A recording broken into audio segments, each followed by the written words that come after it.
देवी और सज्जनों, जय श्री कृष्णा, राधे राधे। एक बार फिर से मैं आपके समक्ष हूँ। आप पहचान तो गए होंगे, पंडित गोविंद शास्त्री जोसाचार्य, जन्म कुंडली विशेषज्ञ, भोपाल मध्य प्रदेश से। और आज बताने जा रहा हूँ कि जो लोग अपनी पत्नी को प्रताड़ित करते हैं, पत्नी को अपशब्द कहते हैं, पत्नी के साथ हिंसा करते हैं, पत्नी के माई के पक्ष वालों को गाली गलौज करते हैं, पत्नी को घर से निकालने की धमकी देते हैं, पत्नी को तलाक देने की धमकी देते हैं, मानसिक प्रताड़ना देते हैं, शारीरिक प्रताड़ना देते हैं, ऐसे लोग हो जाओ सावधान। क्योंकि अगर पत्नी का अपमान आपने किया तो भाई साहब आपका शुक्र खराब हो जाएगा। और शुक्र अगर खराब हो गया तो भाई साहब बैंड बाजे बज जाएंगे जिंदगी के, ध्यान रखना। और ऐसी सहनाई बजेगी ना कि कोई नहीं बचा सकता आपको। पत्नी को प्रताड़ित करने वाले लोगों के लिए इतना दुख, इतनी विपदा मिलने वाली है कि यमराज नरक की 14 कोटियों में ले जाके इतना प्रताड़ित करेंगे कि उबलते हुए तेल की कढ़ाई में आपको आलू की छिलके की तरह उतर जाएगी चमड़ी, ध्यान रखना। और शुक्र सबसे पहले नाराज हो जाता है, ये ध्यान रखना। शुक्र ग्रह की नाराजगी के कारण क्या क्या साइड इफेक्ट आ सकते हैं आपके पास, आपके जीवन में। तो जो लोगों को पत्नी से विवाद चल रहा है, झगड़ा चल रहा है, न्यायालय में, कोर्ट कचहरी में तलाक के केस चल रहे हैं, जल्दी से जल्दी समझौता कर लो, मान जाओ मेरी बात, वापस रहने लगो और पत्नी का सम्मान करना शुरू कर दो। शुक्र सुधर जाएगा। और शुक्र के बिगड़ने पर, शुक्र के नाराज होने पर, पत्नी के अपमान के कारण आपका घर बिक जाएगा, आपकी गाड़ी का एक्सीडेंट हो सकता है पत्नी के नाराज होने पर। आप पत्नी को क्या समझ रहे हैं, कोई एक साधारण महिला है क्या? वो ईश्वरीय प्रदत्त शक्ति है, साक्षात जगत जननी का ही तो स्वरूप है। हाँ, स्त्रियां कौन है? शक्ति स्वरूपा है ना। तो इनका सम्मान करना सीखो तो शुक्र अच्छा रहेगा। और शुक्र अगर अच्छा रहा तो भूमि, भवन, वाहन, घर का इंटीरियर, गाड़ी, बंगला, सब कुछ ऐश्वर्य, लिविंग स्टैंडर्ड बढ़ जाएगा, अच्छी वेशभूषा होगी, अच्छे आभूषण होंगे, अच्छे वस्त्र मिलेंगे। और अगर नाराज हो गई पत्नी, प्रताड़ित किया, तो ये जितनी चीज़ें मैंने बताई है सब कुछ धीरे धीरे सब छिन जाएंगी। मानसिक प्रताड़ना इतनी मिलेगी कि बहुत से लोग तो आत्महत्या कर लेते हैं पत्नी के रूठ जाने पर, पत्नी चली जाए कहीं छोड़ करके। तो ये कंडीशन भी आजकल ऐसी होती है। तो शुक्र को अगर प्रसन्न करना चाहते हो, जीवन में भोग विलास चाहते हो, तो पत्नी का सम्मान करना सीख जाओ मेरे भाइयों। सम्मान करने का मतलब ये थोड़ी है कि आप उसके शरण धुलाओ, वंदना करो, आरती करो। नहीं नहीं नहीं नहीं, ये बकवास की फालतू की बातें हैं जो हंसी मजाक में लोग बोलते हैं, ऐसे वीडियोस डालते हैं, ऐसे रील बनाते हैं, गलत बात है। सम्मान वाणी से किया जाता है। आप वाणी से सम्मान करो, उसको सम्मानजनक शब्दों से उद्बोधन करो। वो इतना प्रेम देगी कि हिंद महासागर भी छोटा पड़ जाएगा। करके देखो, तब पता पड़ेगा, है ना। खुशहाल जिंदगी कर देगी आपकी और आपके बच्चों की। वो साधारण शक्ति नहीं है, कोई छोटी मोटी, कोई किसी घर की लड़की मत समझ लेना उसको, है ना। लक्ष्मी स्वरूपा है, शक्ति स्वरूपा है। समय आने पे काली भी बन जाती है, चंडिका भी बन जाती है, ध्यान रखना। न्यायालय, कोर्ट कचहरी पहुंचा देती है, फांसी के तख्ते तक पहुंचा सकती है नाराज होने पर। तो पत्नी को प्रसन्न करो, समय समय से उनको आभूषण ला के दो। कम से कम उनके जन्म दिवस पे तो कोई आभूषण, अंगूठी, चेन, मंगलसूत्र, हाथ का कड़ा या ब्रेसलेट, है ना। या ये सोने का एक बाजूबंद आता है, मैंने ऐसा सुना है कि एक हमारे यजमान हैं, हमारे बहुत बहुत प्रिय यजमान हैं और अच्छे सज्जन हैं।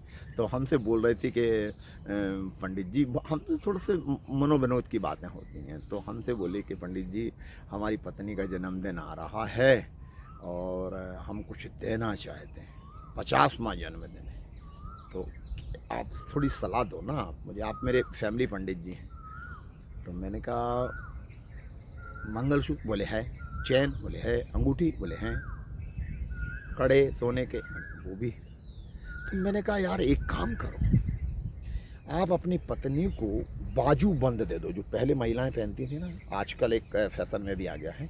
तो मैंने कहा कम से कम 4-5 तोले का हो, अच्छा बाजू बंद दे दो आप पत्नी को। हाँ पंडित जी, ये सलाह आपने ठीक दी। और वो सज्जन मेरे कहने पर 5 तोले का बाजू बंद लेकर के आए, बनवाया उन्होंने और जन्म दिवस पर पत्नी को दिया। और उसके बाद उनकी ज़िंदगी इतनी खुशहाल हो गई है, इतनी खुशहाल हो गई है कि अब तो लोग उनसे ईर्ष्या करने लगे। पत्नी को प्रसन्न कर लो मेरे भाइयों। और जो लोग गरीब हैं, जो बाजूबंद नहीं दे सकते, सोने के कोई आभूषण नहीं दे सकते, सोना बहुत महंगा है, तो अपनी वाणी से उद्बोधन प्रेम से बोल तो सकते हो। 2 शब्द प्रेम से बोलो, अजी सुनती हो? आहा, फूल बरस जाएंगे। करके देखो सही। सुनो ना, मैं आपके लिए कुछ लाया। ओह हो, बगीचे में फूल, आकाश से देवता लोग प्रसन्न हो जाएं। ऐसा कुछ अच्छा काम करो भाई। आभूषण नहीं ला सकते तो वस्त्र तो दे सकते हो ना। वो जो भी वस्त्र पहनती हैं, सलवार सूट पहनती हैं, साड़ी पहनती हैं, जो भी है महिलाओं के वस्त्र, आप उनको वस्त्र लाकर, और अच्छे वस्त्र लाकर, जैसे आप अपनी माता जी के लिए लेके आते हो, अपनी बहन के लिए लाते हो, है ना, तो ऐसे अच्छे वस्त्र लाके दो जो वो पहन सकते हैं। फॉर्मेलिटी नहीं करना। या आप उनको, आपका बजट जैसे 2000 की साड़ी दिलाने का है, तो आप उनको 2000 दे दो कि आप बाजार जा रहे हैं, शॉपिंग करने जा रही हो, आपका बर्थडे भी आ रहा है या मैरिज एनिवर्सरी आ रही, तो ये 2000 या 5000 मेरी तरफ से हैं, आप लेकर के आइए, अपनी पसंद का लेके आइए। या आप जा रहे हो तो आप साथ में लेके जाओ, वो वहाँ जो वो पसंद कर लें, वो बोले हमारे लिए ये ठीक है, तो बस आप पेमेंट कर दीजिए। करके देखो यार, मज़ा आता है। और हफ्ते में एक दिन पत्नी को बाज़ार ज़रूर ले जाएं, चाहे वो रविवार का दिन हो या जो छुट्टी आपको मिलती हो, शाम के समय ले जाएं। उनको पानी पूरी खिला के ले आएँ, उनको जूस पिला के ले आएँ, उनको कुछ मीठा, दही वड़े इत्यादि जो भी है, इडली डोसा, मसाला डोसा, कॉफ़ी हाउस में ले जाएं, घुमाने ले जाएं, ज़रूर ले जाएं, किसी पार्क में ले जाएं, किसी पर्यटन स्थल, किसी देव स्थान में लेके जाएं, ज़रूर हफ्ते में एक बार तो पत्नी को ले जाओ। तो वो क्या होगा कि एक हफ्ता पूरा अच्छा निकल जाएगा, फिर अगला हफ्ता आए उसके पहले फिर ले जाओ। ऐसा करो ना मेरे भाइयों, देखना क्या होगा। इतने खुशहाल हो जाओगे ना, समय से कपड़े धुल जाएंगे, समय से प्रेस मिल जाएगा, आपके जूते पे पॉलिश होगी, मोजे धुले हुए मिलेंगे, एक रुमाल आपका तैयार मिलेगा, उसमें थोड़ा परफ्यूम भी मिलेगा। और जैसे आप गाड़ी में बैठने लगोगे तो आपका टिफ़िन दिया जाएगा और आपसे जय श्री राम बोला जाएगा या राधे राधे बोला जाएगा। तो आप समझना कि आपकी जीवन संगिनी बहुत प्रसन्न है। और अगर वो प्रसन्न है तो लक्ष्मी प्रसन्न है, अगर वो प्रसन्न है तो दुर्गा प्रसन्न है, अगर वो प्रसन्न है तो जीवन के सारे सुख आपको मिलेंगे। तो मेरे भाइयों, पत्नी को प्रसन्न करना सीख जाओ, मान जाओ मेरी बात। जो लड़ाई झगड़ा कर रहे हो, समय बहुत तेजी से भाग रहा है, क्यों अपने पैर पे कुल्हाड़ी मार रहे हो? किसी की लड़की की आलोचना क्यों, किसी को अपशब्द क्यों? बात उनके मायके की है तो उसके ऊपर क्यों बोलते हो? उसने क्या बिगाड़ा बेचारी ने? तुम अपनी तरफ से गलती मत करो, अगर वो गलती करेगी तो उसके परिणाम वो भुगतेगी। लेकिन आप लोग, भाई लोग, बिल्कुल भी गलती ना करें, ना हाथ उठाएं, ना हिंसा करें, प्रेम से बोलें और प्रेम से रहें। और जिनके केस न्यायालय में चल रहे हैं, परिवार परामर्श केंद्र में चल रहे हैं, अगर वो मुझे सुन पा रहे हैं तो आप समझौता करके एक नई साड़ी लेकर के जाओ, आहा, और फिर परिवार परामर्श केंद्र से सीधे सीधे अपनी गाड़ी में बिठाल करके और किसी अच्छे रेस्टोरेंट होटल में जाओ, वहाँ उसको डिनर या लंच का समय जो भी हो करवा के और घर लेके आइए। घर में फिर फूल माला पहनाइए, किसी मंदिर ले जाइए, भगवान को माला चढ़वा के फिर वही माला, भगवान की उतरी हुई माला आप अपनी पत्नी को पहना दें, पत्नी आपको पहना दे। आनंद आ जाएगा, बच्चों की खुशहाली भी होगी और जीवन में खुशहाली होगी। आज के लिए इतना ही मूल मंत्र है दाम्पत्य जीवन को सुखी बनाने के लिए।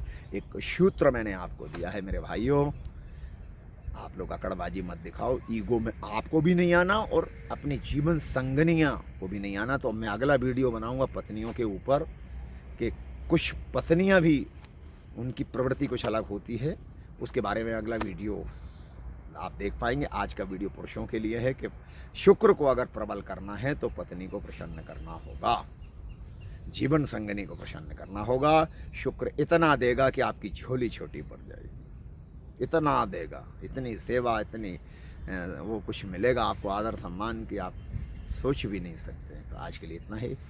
जय श्री कृष्ण, राधे राधे।